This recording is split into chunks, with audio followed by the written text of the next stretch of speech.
também. Gente, vocês estão bem? Vocês passaram bem a noite? Viram aí a liturgia da igreja? Conseguiram colocar tudo direitinho? Então tá bom. Foi rápido? A de vocês foi rápido? Então tá bom. Quem demorou aí para colocar a liturgia da igreja? Ai, ai. Que luta, né? Nossa mãe, gente, tem tanta coisa, né? É um show pirotécnico às vezes. Gente, vamos tentar entender a linha de raciocínio para nós fecharmos a nossa manhã. Eu esqueci o almoço de vocês, o Alessandro foi lá buscar. Eu estava conversando com o pastor Marcelo, você tem que sair driblando os irmãos assim na saída da igreja, né? Para você conseguir sair. Então o negócio é difícil, eu acabei esquecendo nisso, mas o Alessandro foi buscar para a gente. O pastor Falcão já deixou tudo prontinho essa semana. Queridos, no primeiro módulo, a gente trabalhou sobre chamado pessoal. Se você não entende o teu chamado, você não chega a lugar nenhum. Então a gente precisa compreender o chamado pessoal que a gente tem. É por isso que a gente fez o ápice, é por isso que a gente fez o EIPEST, é por isso que a gente falou sobre valores. Vocês lembram que a minha esposa falou aqui sobre valores pessoais? Para vocês entenderem o que são valores, por que os valores são importantes. A maior necessidade hoje é que a gente entenda como trabalhar com gente. Por isso que o EIPEST é tão importante. Como que são os pastores? É aquele que vai querer envolver gente, se preocupar, e às vezes ele vai colocar em risco tudo o que acontece para tentar manter pessoas. O evangelista, não, vão convidar todo mundo de fora e tal, e vai esquecer de se preocupar tanto com o povo de dentro. Então, o nosso desafio é a gente aprender a trabalhar com gente, porque, gente, entenda uma coisa, ministério, igreja, departamento, tudo que for, ele começa como o pastor Falcão falou no primeiro momento, ele sobe, ele inclina e ele começa o processo de estagnação e depois morre. Você tem que entender isso. O ano passado eu falei para o pastor Falcão, a gente vai começar um trabalho diferente com o Sionato. E na minha cabeça estava, em junho vai começar a dar errado. Em junho a gente vai chegar no topo e aí vai começar o processo de declínio. E é o momento onde você tem que botar fogo no povo. Foi o momento onde a gente teve que trabalhar um pouquinho diferente mais no pessoal. E agora a gente vai ter que iniciar esse processo agora em agosto, dando um fogo um pouquinho maior para o povo voltar. Normal, gente. Entenda que a igreja é feita de altos e baixos porque tem ser humano lá dentro, tá bom? No segundo módulo, a gente falou sobre as ferramentas de coaching para nós discipularmos pessoas. Vocês entenderam que liderança espiritual não é liderança que, eu vou orar por você, irmão. Também ora. Mas não é aquela liderança espiritualista. A gente tem uma liderança muito espiritualista. A gente é quase um pentecostal adventista. Vocês entendem o que eu quero dizer? A gente tem uma vida muito sensitiva, é muito abstrata, é muito... Vocês compreendem o que eu quero dizer? A gente tem uma vida assim que não é tão concreta e a gente tenta passar isso. Liderança espiritual não é isso. Como que a gente mede a vida espiritual de alguém? Como que vocês medem? Dizem assim, essa pessoa que é espiritual, o que vocês fazem? E aí? Observa. O que mais? Mas vocês têm alguns parâmetros na observação. Oi? CRM, o que mais? E como que vocês medem assim, essa pessoa é 8, espiritualmente falando, essa pessoa aqui é 9? Não tem como, gente. Não existe como medir espiritualidade. Se a gente faz pelas ações, alguém pode ter ações de alguém espiritual e não ser espiritual? Então a gente está tentando trabalhar com ferramentas para desenvolver pessoas, e as ferramentas de coaching entram nesse processo. Por isso que a gente falou um pouquinho sobre confrontação. Vocês lembram sobre confrontação? Tem que confrontar o povo, não tem... É por isso que a gente foi usando. Na verdade, confrontação foi no terceiro módulo, mas continuando do segundo, né? Então a gente falou sobre isso, sobre esse processo de desenvolvimento de pessoas. No terceiro, a gente falou da importância de pequenos grupos, de ministérios, de ações de impacto na comunidade, e que você tem que fazer isso envolvendo a sua comunidade. Eu lembro que um pastor um dia falou para mim assim, como que eu vou fazer para alcançar a comunidade em volta da minha igreja? Eu falei assim, quantos membros da sua igreja moram na sua comunidade? Nenhum. Eu falei, então você está lascado. Gente, com quem você tem mais contato? A pessoa da sua casa, não é? Com quem está na sua casa. Depois com seus vizinhos. Você querendo ou não, você se esbarra com alguém. Mas onde você não conhece ninguém, a pessoa mora num apartamento, mora numa casa extremamente fechada, como é que você faz? Então, tem técnicas, existem maneiras? É claro que existem. Os ministérios servem para isso, fazer esse ponto de contato. As ações de impacto que quebram barreiras. Mas o mais importante é você entender que Deus chamou você para testemunhar no teu círculo de influência. E é por isso que a gente falou de pequenos grupos, é por isso a importância dos pequenos grupos, a gente falou aqui algumas estruturas de pequenos grupos. Agora a gente está chegando no último módulo. Gente, a gente não vai se encontrar mais depois de hoje. E a gente chegou para falar do culto. Por que a gente está falando do culto agora? Porque o culto é o menos importante da igreja. Tô certo? Claro que não, não é bem por aí. É porque, é porque normalmente as igrejas só têm culto. É errado ter culto? Mas que texto na Bíblia que mandou a gente fazer culto? Qual de Gálatas? Hã? Ah. Que texto que vocês têm na Bíblia? Vão lá e façam culto. A estrutura que a gente tem hoje é de sinagoga, é de templo ou de santuário? Então, se é templo, quem que entra dentro da igreja? Não, quem que entrava dentro do templo, gente? Vocês são sacerdotes ou somos sacerdotes? Bom, então vocês não podem entrar, então. Vocês perceberam? Não é templo, não é santuário, sinagoga. O que era sinagoga? Uma casa. Era uma home church. O seu nome, tanto faz, gente, home church, house church. Você sabe que tem diferença entre home church e house church, né? Onde mora alguém é home church, onde não mora ninguém. Ah, é home church. Não é lar lá, é uma casa. Vocês entenderam a diferença?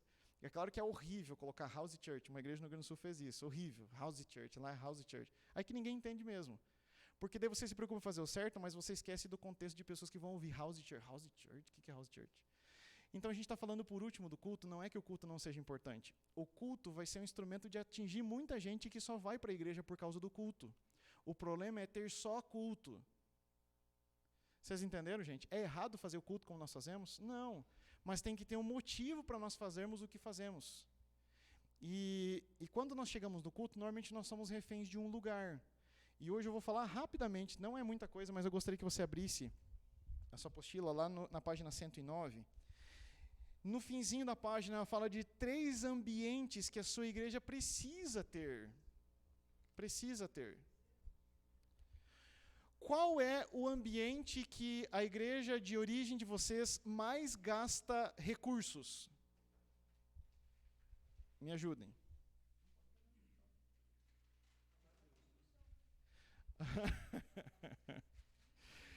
Gente, a gente não pode ser refém do prédio, o prédio que tem que ser refém da igreja. Claro, você quis ter um prédio, então, por favor, deixa o negócio ser bonito, ser decente. Ninguém é obrigado aqui a ter um prédio de igreja. Ah, gente, posso ser sincero para vocês? Como que vai ser a igreja adventista nos últimos dias?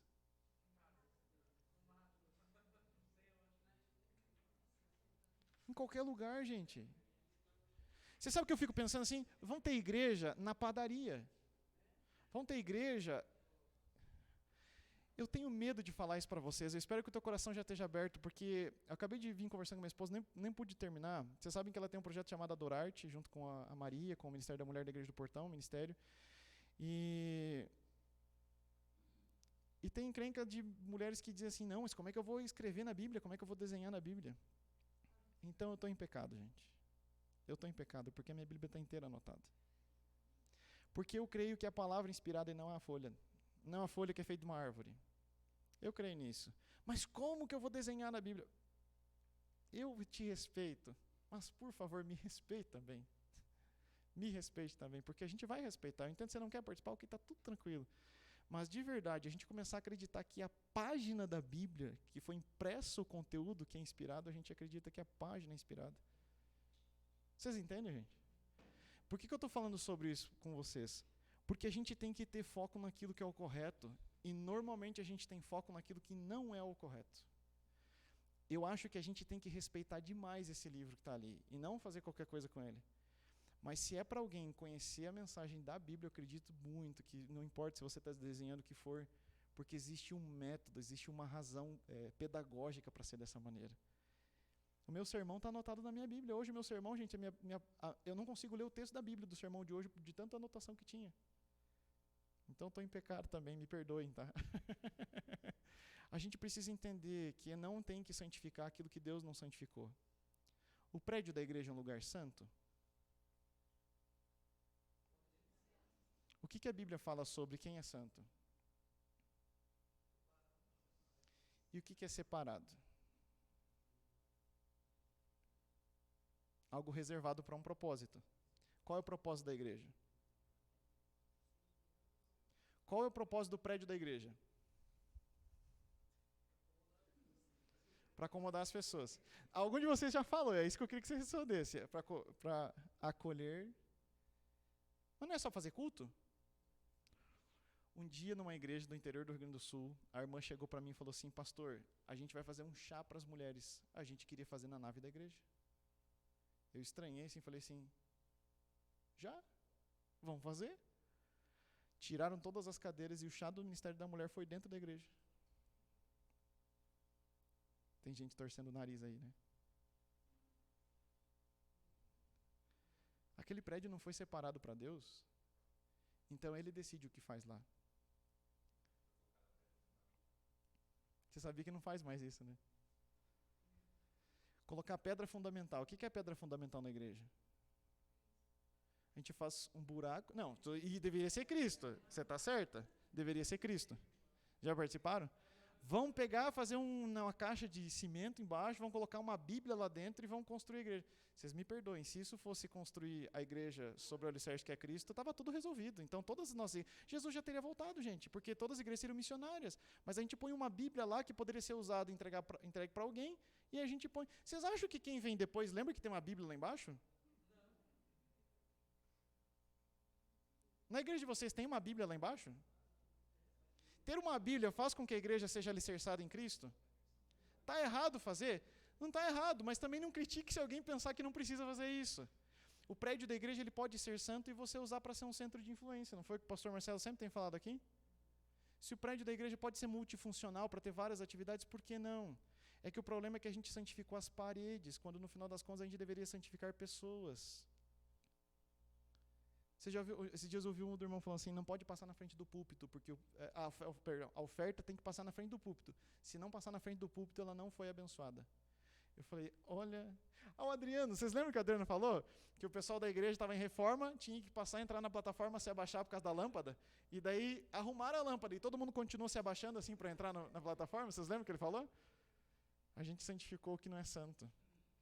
Mas o prédio é santo para as coisas de Deus. Então, a gente pode sim ter um prédio que funcione para todas as atividades. E é por isso que a gente tem igrejas tão caras que nunca conseguem fazer o que tem que fazer, porque a prioridade, por exemplo, não é o ministério infantil. Você acha que a prioridade das igrejas é o ministério infantil? Como é que é o ministério infantil das igrejas? É a última sala a ser reformada. No entanto, a gente diz que nosso objetivo é fazer discípulos. A gente quer colocar a melhor câmera agora por causa da pandemia, mas investir na sala das crianças a gente não quer.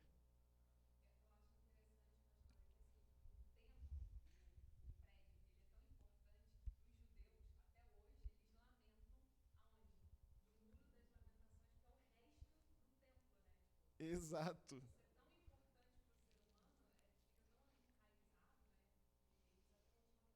Jesus não veio, vamos lamentar aqui, vamos orar e tal. Mas espera lá, o reino chegou. Muito.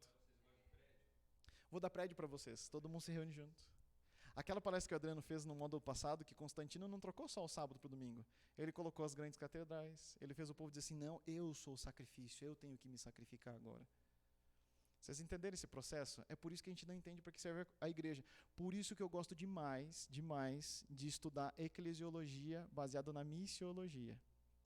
Tem uma notícia boa para vocês, o pastor Marcelo também vai fazer mestrado agora, já começou na verdade, né? Isso é muito bom para a gente, muito bom.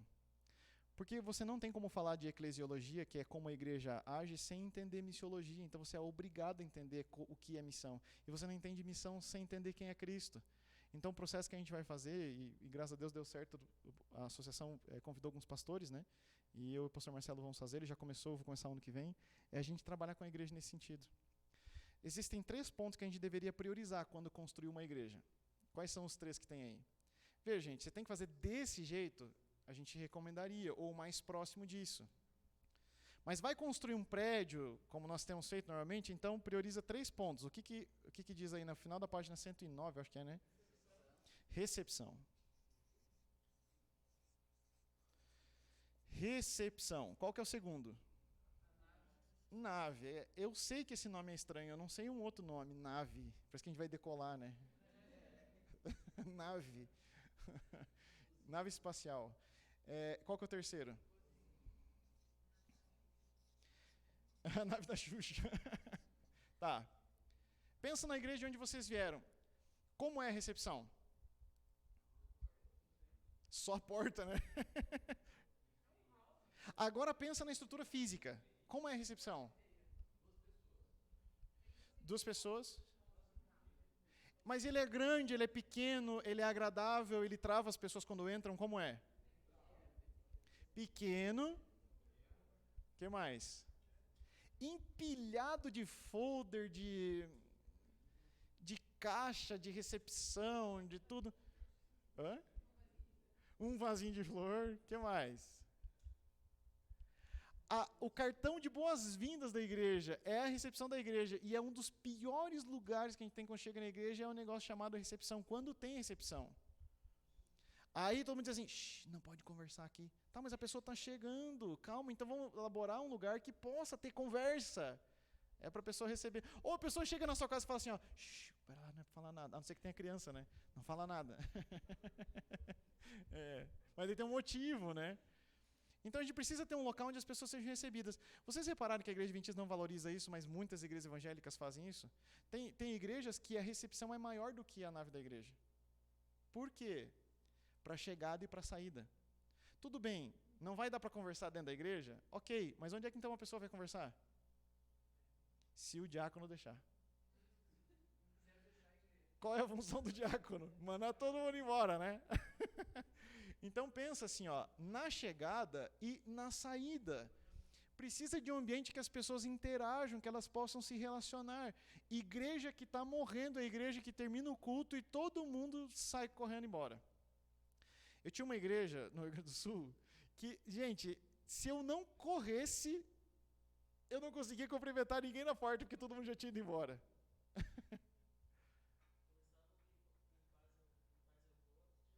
Em paz eu fui. Nem dava eu vou, eu fui já. Esse ambiente é muito importante. Gente, a gente tem que conversar, o povo tem que conversar, então faz um ambiente na igreja onde possa conversar. Algumas igrejas ainda fazem o seguinte, elas colocam uma mesa bem na entrada. E vocês sabem que mesa divide as pessoas. O único motivo para vocês estarem com mesa é que vocês têm que escrever. Mesa divide. Sala pastoral não tinha que ter mesa. Não tinha que ser mesa de escritório onde eu fico atrás de uma mesa e vocês ficam do outro lado. Bloqueios. Inconscientemente você chega assim, opa, adivinha só como é a recepção de algumas igrejas? Vamos colocar uma mesa bem aqui, ó. Aí todo mundo já chega e engata na mesa. A gente está trabalhando num projeto na Igreja do Portão para que a gente tenha uma recepção onde as pessoas queiram ficar ali e não sair dali. Quer ficar depois do culto conversando? Está aqui, fica tranquilo, pode ficar aí. Não, chegou um pouquinho, tá tranquilo, pode ficar ali. Vocês entendem, gente, essa necessidade? Segundo ponto, como tem que ser a nave da igreja? Estrutura física. Confortável, o que é confortável?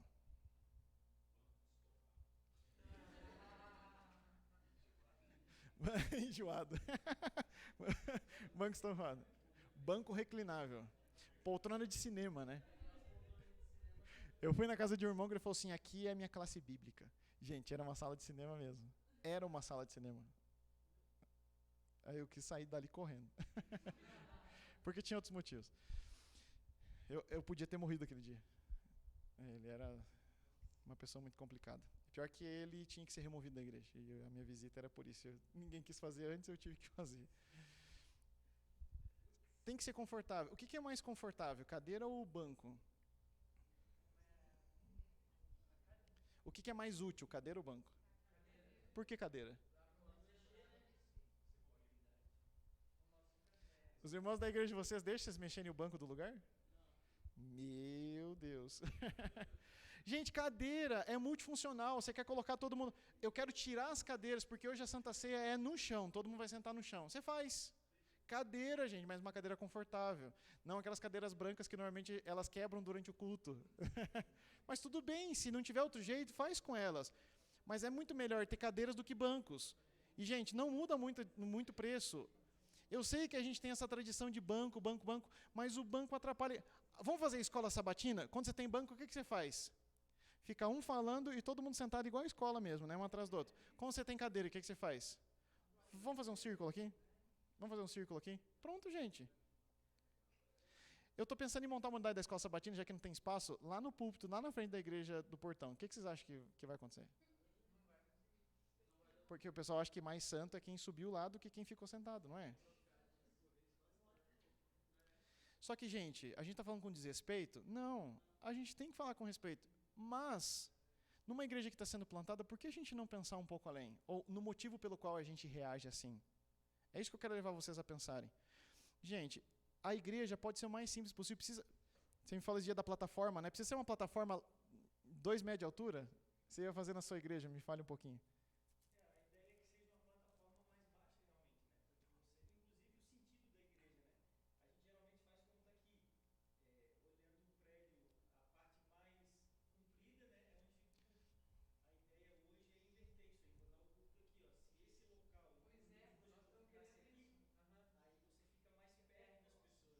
Não fica um vagão, né?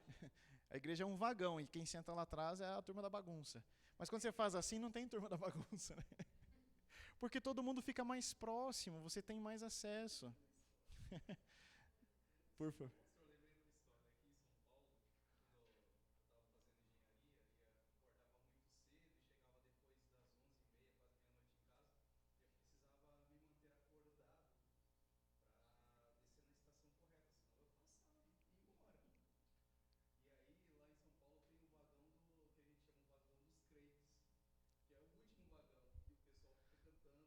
Vagão dos crentes.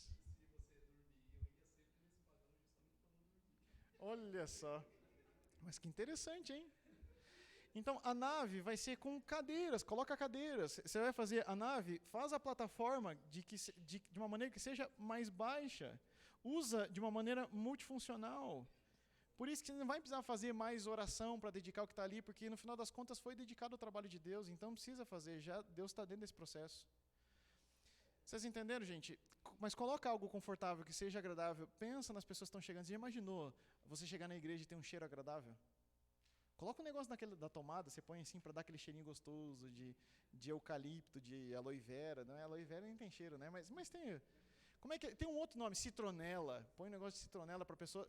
Gente, tem gente que vai ser recebido por essas ações, os sentidos, e vai ser tocado por isso também. Ai, puxa, se converteu por causa da citronela. Não é isso. Mas é se sentir parte, é se sentir recebido. Exato. E faz parte da memória, né? O que eu quero lembrar? O que eu quero lembrar daquela igreja? Vocês entenderam, gente? Então, assim, usa o ambiente da nave da igreja para que possa servir para isso. Cozinha da igreja. Como é que tem que ser a cozinha da igreja? Tem que ser grande, gente. Tem que dar espaço para o pessoal comer. Tem que ter uma boa estrutura. Pode ser um prato de plástico, mas, por favor, não igual da prefeitura, né? Porque, de verdade, gente, o prato de plástico da prefeitura, não sei como é que está hoje, mas na minha época de estudo, nossa, era horrível, né? Pode ser descartável, mas quando você for fazer uma programação especial, cuida desse momento, faça algo decente para que as pessoas possam participar. E esse aqui é o momento que as pessoas vão ter o processo de interação. Isso aqui vai servir como ponto de estrutura de ações, curso de culinária. Tá, mas não vai fazer só isso, não é só curso de culinária. O que acontece? Esses dias o Ministério Jovem precisou de uma sala, não vou falar o nome aqui para vocês não saberem quem é, da Igreja do Portão. Então falou assim, preciso dessa sala. A irmã falou assim, não dá para usar. Por quê? Porque tem um monte de coisa lá que não dá para mexer. Eu falei, que história é essa? Não dá para mexer? O que aconteceu? Aí eu liguei para a irmã e falei, irmã, eles precisam usar a sala e tal, é a sala... Quase falei. É a sala mais fácil, porque tem isso, porque tem aquilo outro. Não, porque lá tem um monte de coisa que a gente comprou. Eu falei, opa, aí eu já entendi o processo. Desliguei a ligação, falei com a pessoa que me conectou, né, contactou, falei assim, não vamos usar lá. Depois eu te explico por quê. Aí a irmã esqueceu que conversou comigo, ou não achou que era o pastor, me mandou uma mensagem no WhatsApp. Não, pastor, porque eles querem usar, eu já expliquei que não dá, eles não entenderam, não sei o quê. Mas que estranho. Aí eu falei assim, da mesma maneira que a irmã mandou, eu vou mandar para ela. Eu falei, irmã, que bom que o senhor tem um cuidado com as coisas da igreja, isso é muito bom. Mas se tem alguma coisa ali na igreja que não vai poder ser utilizado para servir, então está no lugar errado. Se você comprou e quiser levar para sua casa de novo, é só fazer o orçamento, a igreja vai repor. Porque o que está lá é para servir todo mundo. E a sala não é sua, a sala é da igreja. Ela nunca mais me respondeu. É claro que ela não vai me responder, a sala não é dela. Só que tem gente que acha que é dono das coisas. Vocês conhecem alguém que acha que é dono das coisas? Porque foi meu pai que fez, porque foi não sei quem que fez. Gente, por favor, se não serve para missão, descarta. Tá, então não pode servir as outras pessoas da igreja, então tira de lá, porque ninguém pediu para que fosse desse jeito. Tá tudo para servir, não para não cuidar. Existe o outro problema, de gente que usa a torta direito e não cuida. Ok, mas se está lá, está para ser usado com cuidado. Então, a cozinha é um ambiente que serve para os ministérios e para as outras atividades da igreja. Faz o curso de culinária, trabalha com esse povo, usa essa sala para também ser multifuncional. Vocês entendem, gente, que a estrutura da igreja é, a gente recebe bem, a gente tem um momento de adoração decente, já que a gente vai ter um momento do culto, então que seja um ambiente gostoso, que seja legal, mas que tenha uma cozinha boa, porque comida em igreja é extremamente importante. Tá, mas eu tenho uma house church, ou uma home church, o que eu faço? Oi? Gente, então aquele ambiente é um ambiente para tudo. A gente come ali, a gente, sabe, faz a recepção, terminou o culto, continua conversando. É aquele ambiente da maior sala para tudo. Mas também vai ter uma sala que vai ser usada multifuncional, que as crianças vão usar em um momento. Sabe, a maior dificuldade é a igreja pequena. Eu sempre fui pastor de igreja pequena. É não ter condições de construir uma igreja nova. Sabe o que um dia eu pensei? Por quê? Que a gente tem que ter uma estrutura tão grande como a gente tenta fazer e nunca consegue, nunca chega no final. A gente não poderia, por exemplo, fazer a escola sabatina do Ministério Infantil num outro horário que não fosse de manhã? De sábado de manhã a gente faz o culto. E sábado de tarde tem escola sabatina. Usa o mesmo local. Ah, mas tem tudo tem detalhes, eu sei. Mas a gente constrói um prédio, uma sala para esse, uma sala para aquele, uma sala para aquele, uma sala para aquele, uma sala para aquele, uma sala para aquele. E toda hora vem assim, pastor, meu ministério não tem sala. E o que você quer que eu faça? Não tem como. Uma sala para todo mundo, não tem sala. Então, usa em outros horários, em outros momentos. O Seven, né, achei muito fantástico. Hoje a gente vai usar a tenda do Hope Parking para poder ter as nossas reuniões do encontro do grupo base. Tá, aquela tenda está parada, então vamos usar a tenda. Não tem uma sala, mas tudo bem, vamos fazer da mesma maneira. Vocês entendem, gente? A gente precisa potencializar aquilo que acontece.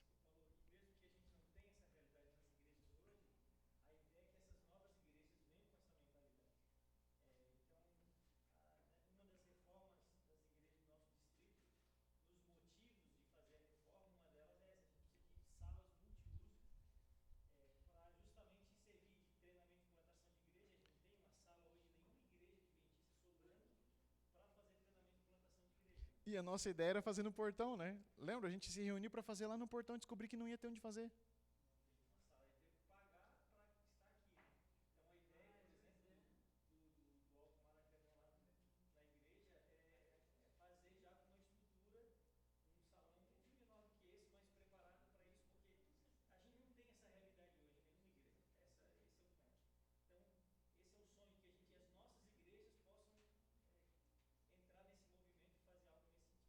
A igreja Mormon, vocês lembram da igreja Mormon por quê? O que tem na igreja Mormon? Bonita, uma igreja estruturada, quadra de futebol. Toda igreja tem quadra. E ela é poliesportiva, né? E tem baile. Gente.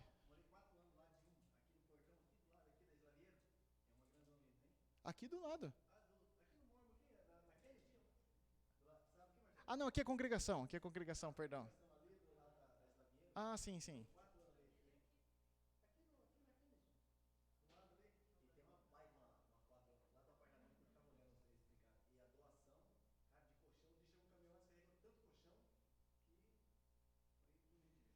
Vocês entenderam, gente? É isso, a gente tem que usar o prédio da igreja para servir, não para ser refém do prédio. É por isso que a pandemia provou para a gente que a gente era refém do prédio. E a ideia é que vocês possam gerar isso do zero e começar a fazer diferente. Então vamos chegar e vamos criticar todas as igrejas que já fizeram. Gente, vocês sabiam disso até hoje? Então não critica. Mas faz diferente. Não precisa criticar. Todo mundo está fazendo o que sabe fazer. Mas a partir de agora a gente pode trabalhar para uma estrutura diferente e valorizar a estrutura que acaba tendo. O Adriano contou um monte de coisa. Eles fazem jantar, né? Eles fazem café da manhã para o pessoal que está lá. E eles fazem naquele mesmo ambiente. Então a gente precisa entender que Deus santificou pessoas. Claro que os utensílios do santuário eram tudo bem. Mas é por isso que eu fiz uma pergunta. A gente usa qual modelo? A gente usa o modelo da sinagoga. E quando a sinagoga crescia, a pessoa saía da casa, deixava para ser sinagoga e mudava para outra casa. Ela saía, a sinagoga ficava. Legal, né? Você sairia da sua casa para ali ser uma igreja? Conheci um pastor do Rio Grande do Sul que ele tinha uma igreja na casa dele. Era o meu sonho também lá em Ponta Grossa. A gente ia ter uma igreja que começaria a se reunir na minha casa. Tem banheiro, não tem? Tem sala, não tem? Tem cozinha, não tem? Tem tudo. Pronto. Só falta ser igreja. Ter tem, só falta ser. Gente, tranquilos? Alguma dúvida até aí? Balançou um pouco vocês aqui com relação à estrutura? Vamos perguntar para vocês, esses dias, ó, vou terminando aqui. Perguntaram para mim assim, eu perguntei para dois irmãos que estavam no final do culto, onde é que vocês moram? Eu moro na João Bétega.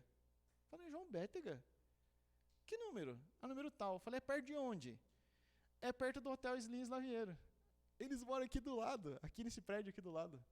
Eu falei, sabia que a gente está plantando uma igreja lá? E onde é que é? É naquele prédio da esquina que estão construindo ali? Eu falei, não, a gente está plantando uma igreja. Não, mas então qual que é o terreno? Onde é que eu posso lá ver? Eu falei assim, não, a gente está plantando uma igreja. Não, mas... Eu falei, não, você está confundindo. A gente está plantando uma igreja, não um prédio. Eu falei, eu estou falando de pessoas, você está falando de paredes. Aí eu dei risada, né? Porque eu não falei por maldade, eu falei para realmente ser um momento de descontração. Ele falou assim, ó, agora que eu entendi, pastor. Eu falei, pois é, a gente diz que igrejas são pessoas, mas no entanto, quando a gente fala sobre plantio de igreja, a gente pergunta onde é que é o prédio. Porque é isso que a gente faz. Beleza, gente? Vamos firmes e fortes para o almoço, então?